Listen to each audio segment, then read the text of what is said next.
specific to monkeypox, but it did mention that for preventive purposes, people who are at risk from an occupational perspective may wish to consider these immunization products. So that includes laboratory personnel, health workers, frontline health workers, and or first responders. However, this is of course subject to advice from the National Immunization Technical Advisory Group in each country. So we strongly urge each country to also convene its own National Immunization Technical Advisory Group. In terms of managing contacts, so right now we're also receiving guidance from our expert group on managing contacts. So anyone who is has been immediately exposed as a direct contact through close contact, face-to-face, skin-to-skin contact would be considered a contact. In countries where a vaccine is available, these persons may be considered for post-exposure prophylaxis. In other words, given a vaccine after they have been established as being contacts. So the short message is that immunization is in a very restricted contact circle at the moment for any case. However, also at the present time, these vaccines are not widely available. Work is being done already as we speak, as you can imagine, to improve this situation. So at the moment, vaccines are not widely available, but where they are available, there will be guidance. And in the meantime, case investigation, contact tracing, isolation at home will be your best friends. Thanks. And for endemic countries, the same protocol. Thank you for the reminder. Yes, so for endemic countries, similarly, this vaccine has been under studies. There are studies in northern DRC underway using the very same already approved monkeypox vaccine. It's a study in health workers. But aside from that, there are no vaccine reserves available in countries for monkeypox because this is a new product. At the moment, there is not a recommendation to use smallpox vaccines for monkeypox.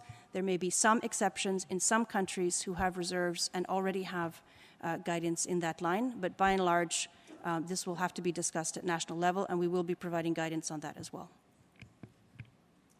Lorenzo, can you quickly give some update on diagnostic, and then I will give the floor also to Anna Maria to talk about the research on those products. Thank you. Thank you, Dr. Briand. So there is an increasing number of PCR tests that are becoming commercially available in the market, but those ones are really for research use only at the moment, and their performance needs to be verified. Meanwhile, we have convened a global laboratory network, and as mentioned by Dr. Briand and Dr. Lewis, we have released the first interim guidance on laboratory testing for monkeypox virus. Before Anna Maria, Mike would like Anna Maria first. So, okay, Anna Maria, sorry, and then Mike, who wants to add something on the vaccine. Sylvie, can you hear me? Okay, so 3 points. The first one is the consultation on June the 2nd and 3rd is open to everybody. So the member state representatives are most welcome to join us during this consultation, where we intend to discuss all the evidence that exists, the gaps of knowledge, and the priorities for research on all the topics Dr. Briand has referred to. Number 2, as it was mentioned, we have some medicaments, some therapeutics, and some vaccines that have been licensed, but we all recognize from the Secretariat and our expert groups that it's very important to use the opportunity of these outbreaks to learn more about their efficacy and safety. So we encourage all the member states to please join us in the Secretariat to work in a coordinated way to gather information on these drugs while they are deployed and on these vaccines while they are deployed. We have to learn not only on their efficacy and on their safety, but also on the best way to deliver them in the field. And number 3, there will be other discussions in other research priorities beyond vaccines and therapeutics. Some of them have been mentioned: the reservoir, the laboratory tests, the ways the virus is transmitting in the endemic countries and outside the endemic countries. So to the question of what will happen for the endemic countries, I have the pleasure of confirm that several epidemiologists, researchers, and clinicians from endemic countries will join us on June 2nd and 3rd to present their experience and the research they are conducting. Thank you. Yes. Just to second what Anna Maria said about trying to work together to gather structured information so we can learn more about the virus, its transmission, and the impact of therapeutics, and also the best strategies to use. 50 years ago, we used a ring vaccination strategy for smallpox, but the majority of cases of smallpox were essentially in rural areas, so there was a geographic ring in a village. But we know that in the global village, we don't interact like that. So contacts are very often more in social networks, not necessarily in geographic networks. So in Ebola, for example, ring vaccination doesn't mean a geographic ring, it's a social ring of contacts around the person. So a contact could be someone who's already 50 kilometers away who has spent time with that person, or 500 kilometers away. So contact tracing in this context has evolved. Ring vaccination has evolved. We have to look at Ebola. We vaccinate contacts and contacts of contacts. And that contact of contact vaccination is highly effective in shutting down transmission. We don't have the answers in monkeypox to what would the most effective strategy be, and that's why Sylvie speaks to the need to be able to understand those strategies. What we have are good, well-proven strategies, but they may need to evolve. And that's why the scientific collaboration around that, the gathering of data and information. Similarly, we've never had therapeutics before that we could introduce into the system. We always had public health measures and vaccination, but not effective therapeutics.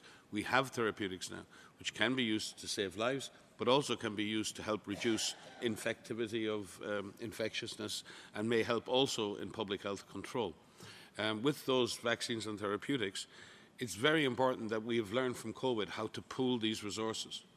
We have multiple international coordinating mechanisms for vaccine products, for cholera, for Ebola, for yellow fever, for meningitis. These have been amazingly successful mechanisms where those who hold vaccines are able to share them with countries that need them, and have proven life-saving in so many different contexts. These vaccines are distributed on the basis of need, not on the basis of ability to pay. We know a number of member states have very wisely invested in stockpiles in case of smallpox, and there are vaccines available that are licensed for monkeypox and similarly therapeutics. We will and are and will be working with those countries to see if we can make good on many informal arrangements over the years for the sharing of those products. We would like to see a coordinated mechanism whereby countries can access vaccines and therapeutics through a mechanism that's efficient, that's fair, that's equitable, but also recognises that mass vaccination is not the target here. We're talking about providing vaccines for a targeted vaccination campaign, for targeted therapeutics. So the volumes don't necessarily need to be big, but every country may need access to a small amount of vaccine. So the Secretariat offers itself to provide that mechanism and coordinating platform to work between those who have and those who haven't got the necessary products. And we would very much thank those countries who do have stockpiles, who have engaged with us previously over the years and are engaging with us right now to try and find solutions for this issue. Back to you, Sylvie. Thank you very much. So we don't have much time, so what I propose is that we take all the questions for the remaining country. We have 6 countries that have requested the floor, and then we will try to answer them here, but otherwise my colleagues are here and can stay in the room, and you can come and get answer to your question. I would like to say also that Meg Doherty and one of our colleagues has joined us. She's the director of HIV. I can't remember all the disease you are covering, but she can also answer your question if needed. So the next countries are Gambia, Monaco, Norway, Singapore, Lithuania, and Latvia. So Gambia, you have the floor for your question. Thank you very much, Madam, and we thank you for the insight into this monkeypox. Actually, I just wanted to put forth some few questions and concerns. Initially, the question will be, what indicators are there with regards to its zoonotic origin? Because probably that's helpful. Already, probably you've had some indicators. The second issue is with the issue of the endemic countries. What was being done for those countries? Because it's just only now that we are hearing so much about monkeypox, but apparently it had been endemic in some other countries. The global community, WHO, what strategies had been put in place? You know, when there's endemicity and it is not controlled, you know, and we have recurrent outbreaks, probably it's a matter of time before we have a pandemic. So these are my comments and questions. Thank you. Very much, Gambia. Gambia.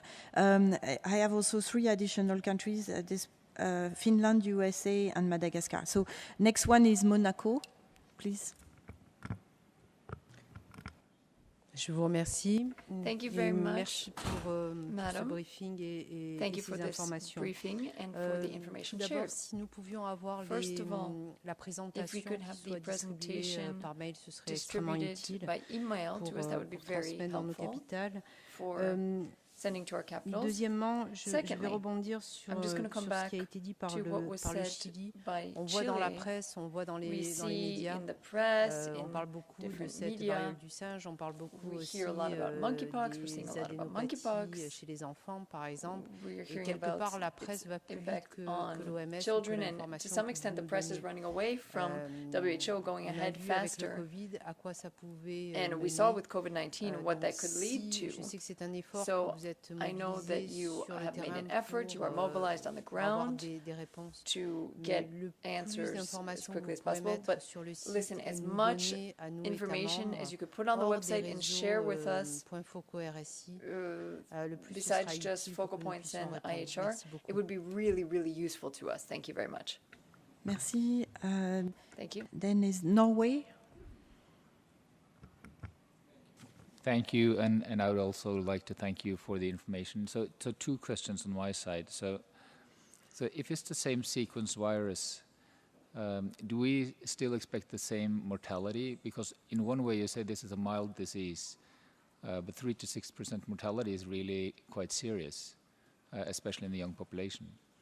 So, and my other question is sort of what are your theories on why we're seeing this in so many countries across the globe?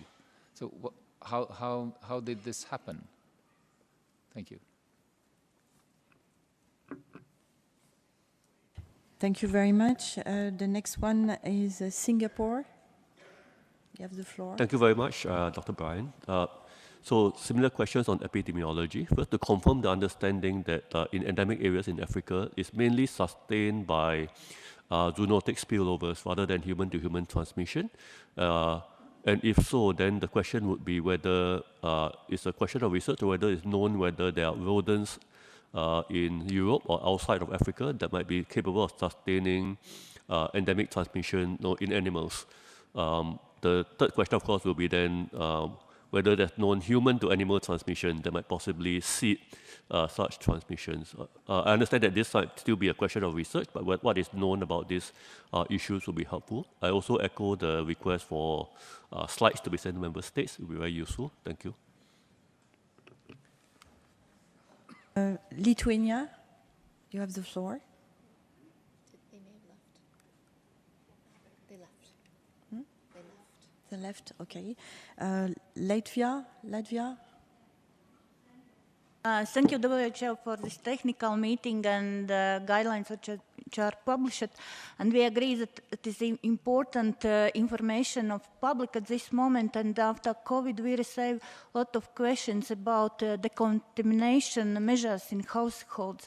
And therefore, we would like to ask, are you going to publish some recommendations for public about the contamination measures in case of infection in households? Thank you. Finland.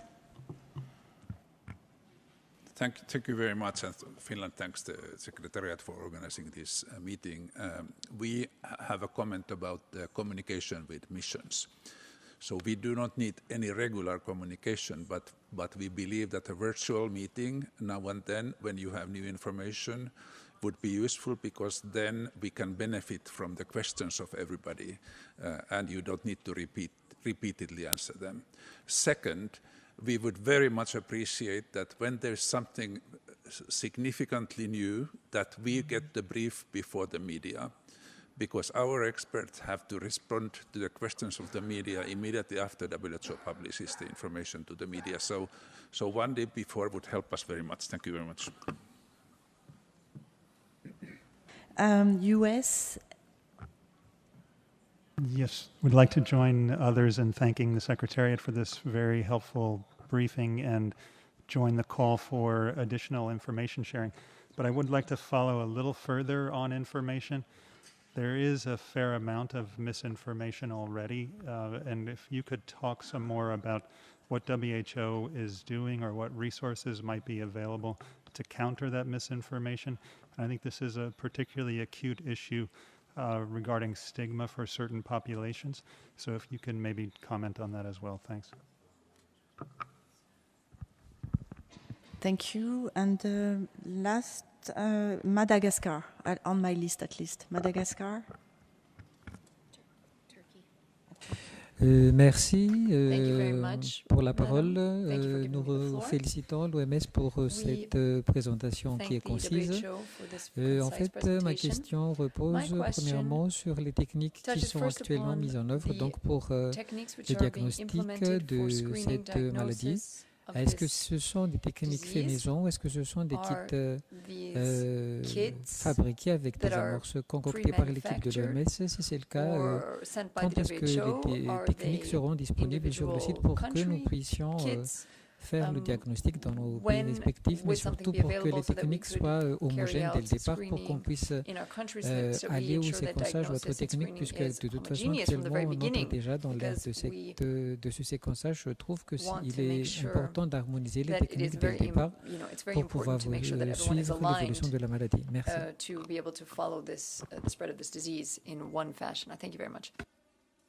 There was also Turkey wanted to take the floor. For giving me the floor. My question is, how many days do you recommend for isolation of the contacted cases? Thank you. The interest of time, because we were asked to leave the room at 12:50 and we have reached the time. So we have taken all your questions. What we propose is that we can answer those questions have a statement or something that will be distributed to GBS, to the missions, so that you can have answer all of those questions, because we cannot answer them. But if you have more time, because I understand that we need to finish this meeting now, because there are other meeting planned within the WHO. So, but if you want, our experts are here. So if you have specific question, I'm sure they can stay 10 more minutes to help you. But we will do it outside because I think the room has to be freed up. So sorry it was a bit short, but we will keep in touch with you all and continue to send you information as we get it. Thank you very much. Might I just add, for the question about the public versus the other information, we always put our information in more detail on the EIS platform well in advance of disease outbreak news. So I think it's important that the IHR focal points in each country are circulating the EIS information throughout the system, because huge efforts are made to put detailed information on the EIS platform in advance of publication in any form of public domain. Thank you.